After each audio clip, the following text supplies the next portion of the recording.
Halo, jumpa lagi dengan Saham Saham Analytics. Nama saya Usman Hidayat. Assalamualaikum warahmatullahi wabarakatuh. Bapak, Ibu, teman-teman sekalian, bagaimana pasar hari ini ya? Di IHSG mencatat kenaikan moderat ya, sementara LQ45 dan DI30 Islamic Index melemah ya. Bagaimana esok hari tanggal 28 Agustus, saya melihat saham blue chips masih tertekan, utamanya akibat secara psikologis atau sentimen pasar masih menunggu atau akan menunggu rilis data ekonomi pada awal bulan depan hari Senin ya, tanggal 1 September, dan ada semacam kecemasan atau keraguan bagaimana rilis data itu terkait dengan PMI yang diperkirakan beberapa analis masih terjadi kontraksi, kemudian trade balance, neraca perdagangan masih mencatat surplus meskipun mungkin ada sedikit perubahan ya, kemudian inflasi yang berapa kalangan, dan saya sendiri melihat ada kemungkinan inflasi meningkat ya akibat dari inflasi volatile goods ya, dari kenaikan sembako utamanya beras ya. Dan ini adalah saham pilihan, ada 10 saham pilihan. Saya selalu berpegang pada saham-saham dengan fundamental yang baik dan memiliki likuiditas yang tinggi, yaitu dari indeks Kompas 100 ya, ada 10. Namun saya juga akan menyajikan saham-saham yang memicu kenaikan indeks hari ini, tapi tidak mengikuti atau tidak diikuti dengan kenaikan LQ45 dan D30 yang menandakan bahwa kenaikan hari ini lebih ditopang oleh saham-saham lapis kedua ya, yang itu harus diwaspadai.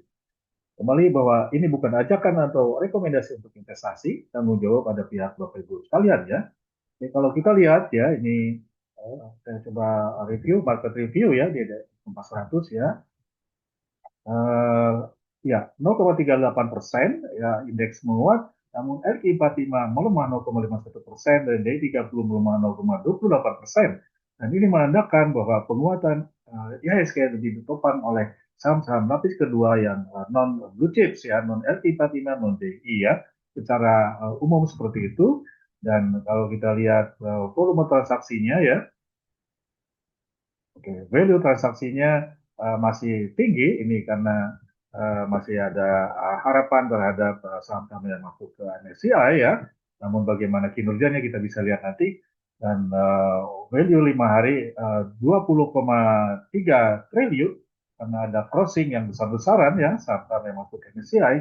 Meskipun hari ini sedikit menurun namun masih besar ya, sekitar 18 triliun. Kemudian aktivitas transaksi juga masih menurut saya masih cukup ramai ya, ada kenaikan frekuensi dari terakhir dibanding rata-rata 5 hari maupun rata-rata 10 hari ya, sekitar 2,3 miliar saham per hari. Kemudian ya ini ada volatilitasnya yang masih terkendali menurut saya, meskipun secara individual ini sangat beragam ya.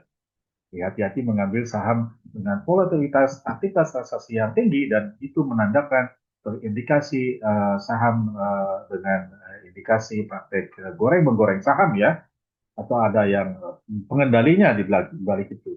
Secara transaksi asing ada net sell secara keseluruhan ya, apa namanya, jumlah lembar saham ya. Jadi Bapak Ibu sekalian, ini adalah Kompas 100, ada 100.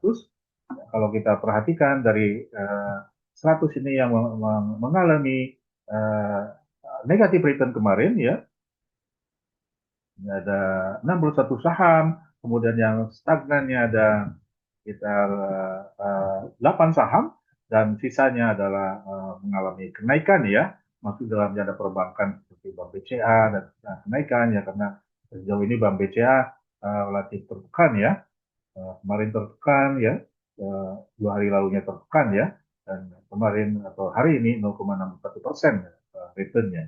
Bapak Ibu sekalian, ini yang saya lakukan dengan menerapkan Excel, kerangka kerja Excel yang saya ciptakan, saya create sendiri ya. Jadi saham apa saja yang bisa atau yang menyumbang kenaikan indeks hari ini. Berarti saya harus sorting ya, yang positive return ya. Positive return berarti oke, ini lebih besar dari nol ya, besar dari nol. Kemudian ini yang saya pilih yang memiliki bobot kapitalisasi pasar lebih besar atau sama dengan 0,1% ya.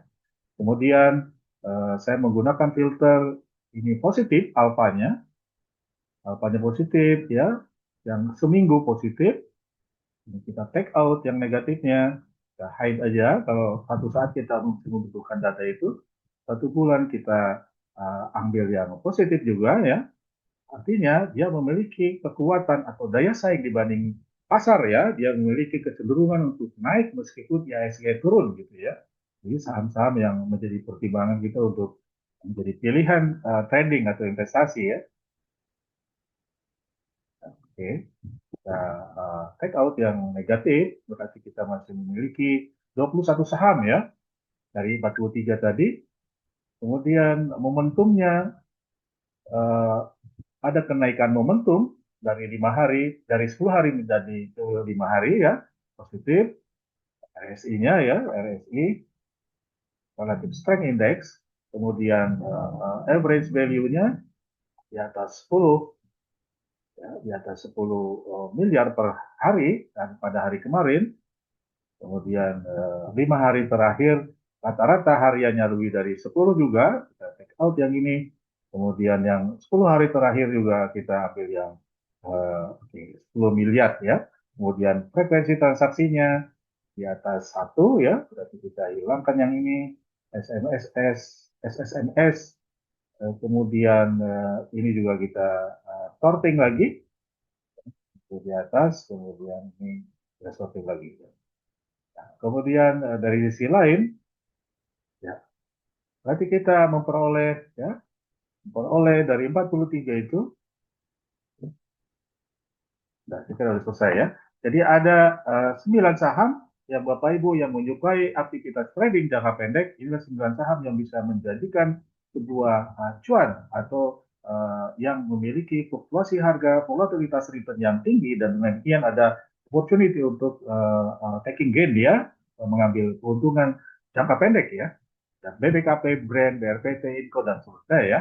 Bagi Bapak Ibu yang masih menggunakan strategi trading atau investasi jangka panjang untuk saham-saham fundamental yang baik dan liquid, ini ada 10 saham kelompok Kompas 100 dengan cara yang sama saya memperoleh 10 saham ini ya, dan kebanyakan adalah dari sektor ya, ini saya sorting berdasarkan sektor, basic materials, consumer cyclical ya, financial ya, PNLF ini insurance, kemudian Bank Mandiri, BBNI ya, ISAT dan seterusnya ya. Jadi ini kalau kita lihat secara syariah ada 6 saham syariah dan LQ45 ada 6 juga ya. Kalau kita balik dulu ke belakang, ya belum lihat sektornya Bapak Ibu ya, dari 9 ini. Ya, dari 9 sektor atau 9 saham ini, maaf, uh, yang paling banyak adalah basic materials ya.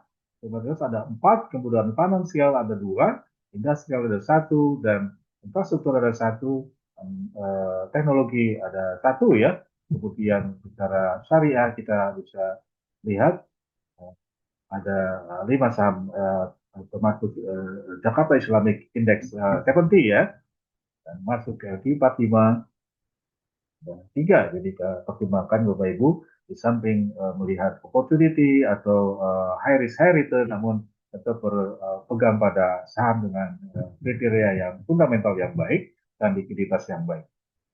Demikian Bapak Ibu sekalian, terima kasih telah menonton video saya. Saya tutup. Assalamualaikum warahmatullahi wabarakatuh.